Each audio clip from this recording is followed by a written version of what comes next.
Somos Tétricos, un podcast que Te dará miedo, intriga, escalofrío, curiosidad te pondrá los pelos de punta. y querrás más. Hola, bienvenidas y bienvenidos a nuestro primer programa. Están escuchando a una servidora Cela y a Carlos Álvarez. Hola, es un gusto saludarlos y tenerlos aquí con nosotros el día de hoy. Pues estamos muy contentos de empezar este proyecto, ¿verdad? Así es, estamos muy felices, lo teníamos planeado desde hace mucho tiempo, pero por ciertas situaciones lo veníamos aplazando, pero pues ya se nos hizo al fin. Ya sé.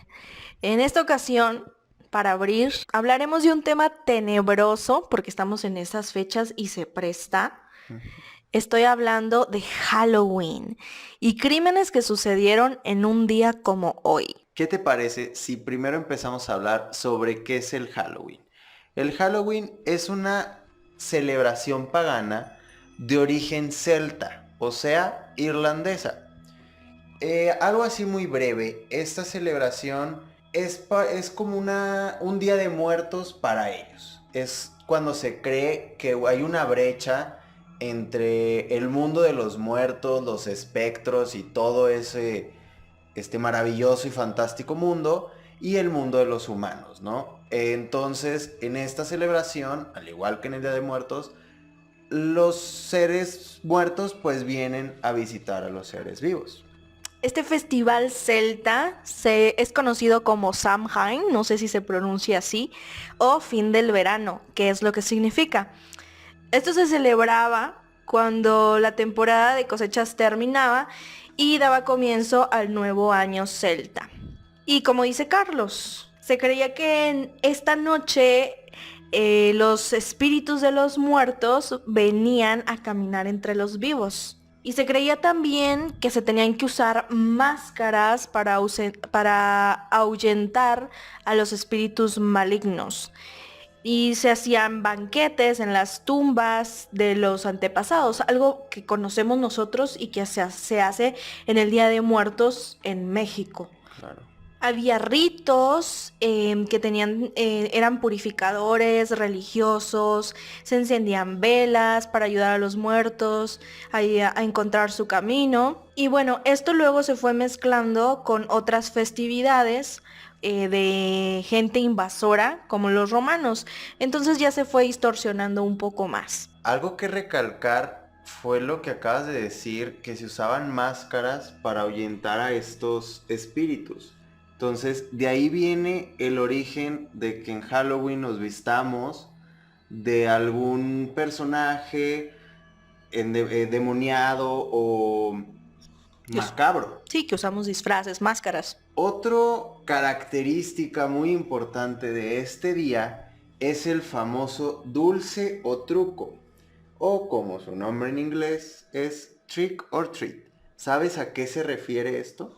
La verdad es que no. Yo tampoco lo sabía, pero lo investigué. Y estuve leyendo que esta famosa y célebre frase dicha en todo el mundo, porque es algo universal, ya se hizo muy importante y muy icónica. El dulce o truco parte de una leyenda de origen celta, porque ya sabemos que esta celebración es de allá, donde dice que el más temible de estos espíritus era llamado Jock, y que si te lo topabas el día de Halloween tenías que hacer un trato con él. Recordemos que la expresión original del Halloween en inglés es trick or treat, que literalmente significa truco o trato. Pero pues posteriormente se le fueron dando diferentes connotaciones, diferentes sentidos, pues para hacerlo un poco más comercial esta celebración, y se puso la palabra dulce o truco, donde el dulce es el trato de antes, ¿verdad? Porque obviamente antes no le daban un dulce al espíritu Jock, pero sí le daban un trato, ¿verdad? Y el truco pues siempre ha existido. ¿Y cómo es que si viene de Irlanda llega a Estados Unidos? Es muy interesante, pues viene con los inmigrantes irlandeses que llegaron a Estados Unidos y a Canadá. Y no se hizo popular hasta 1921 y después más popular cuando se hizo Halloween, la película de terror. Ahí es cuando ya se expandió y se hizo muy muy conocido. ¿Dónde se celebra actualmente? ¿Dónde vemos Halloween? Pues bueno, Halloween se celebra la noche del 31 de octubre, principalmente en el mundo anglosajón. También vemos que aquí en México y en América Latina y en España se celebra, pero se sigue considerando una fiesta estadounidense, aunque viene de Irlanda. Y también estaba leyendo mientras hacía la investigación que acá en Estados Unidos, en América, lo que hicieron es crear una fiesta más religiosa para contrarrestar esto y pues hicieron el Día de Muertos. Pues sabemos que aquí en México, y me atrevería a decir que en América Latina, esta celebración es más divertida, ¿no? Es cuando te puedes juntar con tus amigos, hacer Te fiestas, disfrazas. echar desmadre. Pero también sabemos que tiene su lado oscuro, ¿no? Y este lado oscuro se lo hemos dado o se lo han dado pues las diferentes personas que no lo usan para divertirse con sus amigos. Lo usan para hacer cosas indebidas o Malas. malas. Así que el día de hoy vamos a hablar de ese lado oscuro. No vamos a hablar de la diversión ni nada. ¿Por qué? Porque pues ya saben que a nosotros nos gustan todos estos temas. Y vamos a hablar de ciertos casos que se han dado, ya sea de muertes, desapariciones, el día de Halloween. Porque así es, esta fiesta se presta A cometer este tipo de actos. También tenemos, por ejemplo, que matan a los gatos y hacen sus rituales justamente en estas fechas. Entonces vamos a sumergirnos en el lado macabro de Halloween. Muy bien, mejor dicho no pudiste. Así que vámonos de lleno al primer caso. Tenemos una desaparición que sucedió el 31 de octubre, pero del año 1955. Así es, hasta allá nos vamos a ir. Tenemos a una señora que tenía 2 hijos llamada Marilyn Diamond, creo que se dice, la verdad, desconozco la pronunciación. Los 2 hermanos tenían 2 años en caso del niño y en caso de la niña tenían 7 meses.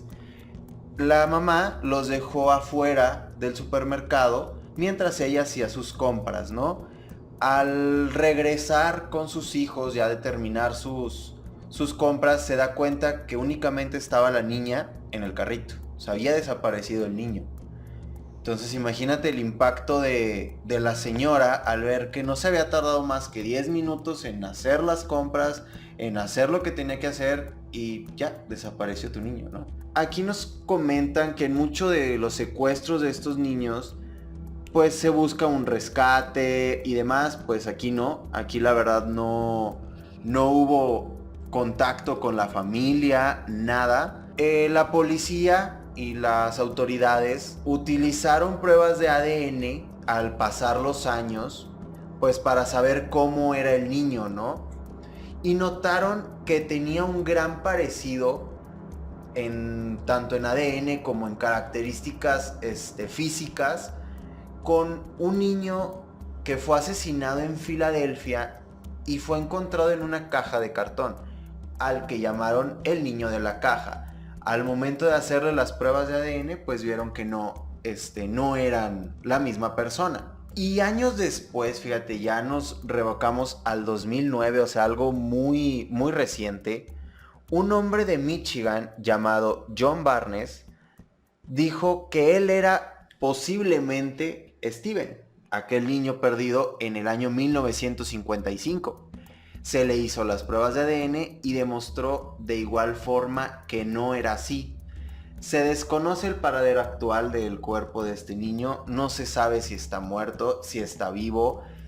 Todos creen que está vivo y que él pues no recuerda su vida pasada, ¿no? O sea, cómo ese suceso bloqueó todo lo demás, porque estamos hablando que ya tenía 2 años, ya estaba consciente y ya no recuerda, o no sabemos, a lo mejor sí Igual a tiene. esa edad se tiende a olvidar muchas cosas. Sí, quién sabe qué haya sido de ese niño, pero pues sí lo separaron de su familia un día como hoy, pero de otro año. Qué lamentable hecho, y también qué terrible para la madre, porque sabemos del robo de infantes y no queda más que cuidar a nuestros niños. Así es. Yo les traigo un caso de un crimen que ocurrió cerca de Halloween también y sucedió en Bogotá. Se trata de Luis Andrés Colmenares, que pues no dudaba de ir a una fiesta de Halloween. Hizo una lista de pros y contras y en uno de los pros escribió que quería arreglar el problema con Laura, que era una chica de su clase con la que estaba saliendo. Entonces él decidió ir a esta fiesta para arreglar las cosas con Laura. Hay fotos donde se muestra disfrazado de un diablo y a ella de Minnie Mouse junto a otros amigos. Horas después, el cadáver de Luis fue encontrado en un río. Y fue uno de los casos más sonados de los últimos tiempos en Colombia. Al principio se creyó que que esto sucedió porque tenía alcohol en su sangre, o sea, estaba ebrio. Pero la familia del muchacho contrató una investigación forense porque su madre dijo que en uno de sus sueños su hijo había aparecido y le había dicho que buscaran pruebas en su cuerpo. Le dijo: mami, la prueba está en mi cuerpo, búsquenla. Y pues la conclusión de todo esto fue que en realidad no había sido por un accidente por el alcohol, sino que había sido un asesinato. El muchacho lamentablemente murió por una brutal paliza y su cadáver fue arrojado al agua. Se hicieron juicios al exnovio de la chica, de Laura, llamado Carlos Cárdenas, y también existen otras teorías de que los escoltas de Laura fueron los que golpearon a Luis. Hubo contradicción de testimonios, no hubo pruebas suficientes y el resultado fue la absolución del exnovio, de Laura y de los amigos que estaban esa noche. En el 2017 fue el último juicio. La versión oficial, lo que dijeron es que había sido un accidente, pero pues la fiscalía, la familia, todos saben y piensan que fue un asesinato. Qué fuerte, ¿no? Que haya tenido ese encuentro, porque es un encuentro con su hijo en un sueño. No imagino cómo debe de haber sido para la madre. Sí, eso es lo que más me llamó a mí la atención del caso, ¿no? De que en este caso se le presentó su hijo en el sueño y le dijo: oye, pues busca, ¿te ha pasado a ti alguna vez que sueñas con alguien? A mí no. La verdad, yo no soy mucho de recordar los sueños, pero yo creo que eso sí lo recordaría, así que me atrevo a decir que no, pero sí me dejó muy impresionado. Y bueno, regreso yo con otra historia y aquí se implica igual una muerte. El joven se llamaba Chris Jenkins. ¿Quién era Chris Jenkins? Bueno, era un estudiante de 21 años de la Universidad de Minnesota. El día 31 de octubre del año 2002 visitó un bar de Minneapolis. A medianoche más o menos, Chris dejó el bar y desapareció sin dejar ningún rastro. Este chico permaneció perdido por 4 meses aproximadamente hasta que su cuerpo fue hallado ahogado en un río de Mississippi. Cuando encontraron su cuerpo, pues todavía llevaba su disfraz de Halloween de aquellos 4 meses. Qué triste. eso les hizo creer y todo apuntaba a que había muerto el día que desapareció. Ajá. O a los días, ¿verdad? Porque traía la misma ropa con la que se fue. Como Chris estaba fuertemente intoxicado esa noche, pues había bebido, estaba en un bar. La causa primeramente, se determinó como un accidente, como que él se había ahogado, pero los padres pues se rehusaron a creer esta versión. Ellos de igual manera contrataron a un investigador, donde se realizó una investigación, vaya la redundancia, más a fondo, y 4 años después, en 2006, la muerte fue declarada como un homicidio. No se dieron muchos detalles muy específicos porque en sí no se tenían de la muerte de este joven, pero se vieron muchos factores y se concluyó esto. Un preso afirmó que él estuvo presente cuando Chris fue asesinado y arrojado al río. No se pudo hacer nada, no concluyó en nada porque no había pruebas suficientes para incriminarlo, solamente su palabra, ¿no? Entonces no fue suficiente para incriminarlo. Pero una de las teorías que ronda este caso de Chris Jenkins es que fue víctima de uno de los asesinatos de Cara Sonriente. Así se denominó a este asesino que aproximadamente mató a 40 estudiantes en esos años en Estados Unidos. ¿Y por qué se dijo que fue uno de esos asesinatos? Bueno, porque Cara Sonriente buscaba cierto tipo de jóvenes, de víctimas, y en este caso eran jóvenes del sexo masculino a los cuales intoxicaba, los ahogaba y en algo cerca del cuerpo ponían una cara sonriente, ya sea en el cuerpo, en alguna piedra, en el piso, en donde tú te dieras cuenta que había sido esa persona. Con Chris no se encontró ninguna cara sonriente, pero todas las características eran iguales. Así que una de las teorías, o la única teoría que hay, es que cayó a manos de este asesino, del cual no se tiene conocimiento de quién sea. No hay mucha información. Yo la verdad estuve investigando, quería investigar más acerca de este asesino y me salía otro asesino que también se llamaba Cara Sonriente, pero todo lo contrario, ¿no? El otro asesino pues mataba mujeres, pero en sí nunca se supo en qué quedó esta terrible historia de Chris Jenkins. Pensar en el asesino de la cara sonriente de verdad me da muchos escalofríos y me hace recordar mucho a la película del muñeco de nieve, que si no la han visto se las recomiendo. Está muy buena, la pueden encontrar en Netflix. Trata también de un asesino que comete estos asesinatos y deja un muñeco sonriente en cada víctima. Pues a mí me dio mucho miedo, la verdad. Entonces, si están interesados y les gustan eso, les recomiendo esta película. Otro caso, y el último del que voy a hablar y vamos a hablar el día de hoy, es el del pequeño Timothy O'Brien, que murió envenenado tras tomar una barra de dulce, de estas golosinas que vienen caramelos pica pica, en polvo.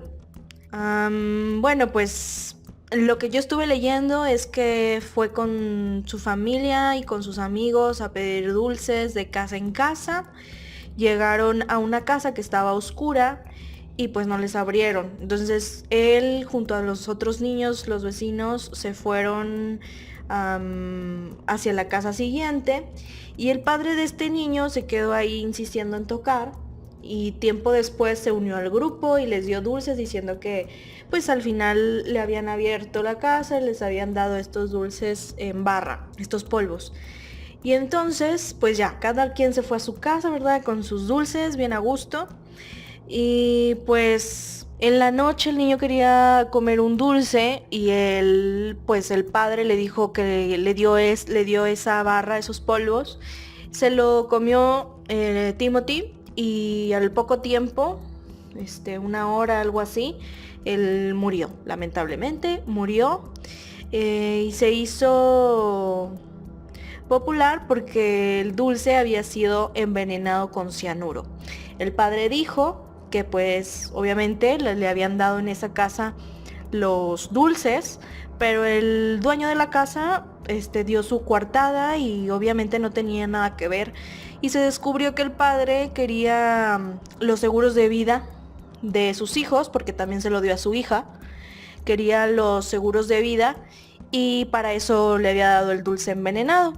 Afortunadamente, la niña y los vecinos a los que también les había dado el dulce no lo comieron, no murieron ni les pasó nada, solamente al pequeño Timothy. Y pues él fue condenado a muerte y ejecutado 10 años después. Y se le conoce como el hombre que mató Halloween o Candyman. Y este caso pues fue muy conocido y creó una ola de pánico en Estados Unidos, porque decían que a las manzanas les ponían veneno, tipo esto como Blancanieves, que en los dulces les ponían hojas de afeitar o cristales. Entonces empezó una ola de pánico en la que en ciertas fechas, esto ocurrió por allá de los 1900, entonces en 1980 se prohibió salir a pedir dulces. Y en ciertos lugares los hospitales ofrecieron pasarle a los dulces rayos X para ver si tenían productos o cosas que pudieran hacerles daño a los niños. También hacían festivales para dar premios, o las escuelas daban premios a los niños que no iban a pedir dulces a las calles. Y después se firmó un proyecto para hacer una ley que exigiera la pena de muerte a las personas que alteraban los dulces. Entonces sí fue un gran hito, algo que marcó la vida en las ciudades de Estados Unidos por este pánico y por este lamentable caso. Sin duda, esta celebración está llena de casos y tragedias resueltas y, como pudimos ver, también hay sin resolver. Esta celebración, dependiendo de tu origen, pues puede ser divertida o de respeto, porque como ya vimos en un inicio, para los irlandeses es algo de respeto, como el 1 de noviembre para México, que es nuestro Día de Muertos, ¿no? En sí el contexto es el mismo, la diferencia es un día, así que pues sí son celebraciones con el mismo fin, rendir culto a los difuntos. Sí, el Halloween tenía el mismo fin, solamente que ya al venir al continente americano tomó otra connotación. Exacto. Y el Día de Muertos contrarresta esto, ¿verdad? Mis tétricas y tétricos, llegamos al final de este programa. Tuvimos un primer programa con casos muy tristes, que debería ser divertida porque pues sabemos todos que hay fiestas, que salen los niños a pedir los dulces, pero pues ya vimos el lado oscuro. Gracias por escucharnos, por acompañarnos, esperamos que haya sido de su agrado. Escríbanos en redes sociales cuál les impactó más o cuáles conocen que no hayamos dicho. En mi Instagram estaré subiendo historias sobre los siguientes temas para que ustedes también puedan participar y pues sea más emocionante para ustedes. Yo estoy como @imcelabranville. ¿Y tú? Y yo estoy como soy.carlosálvarez. Pues hasta la próxima. Adiós.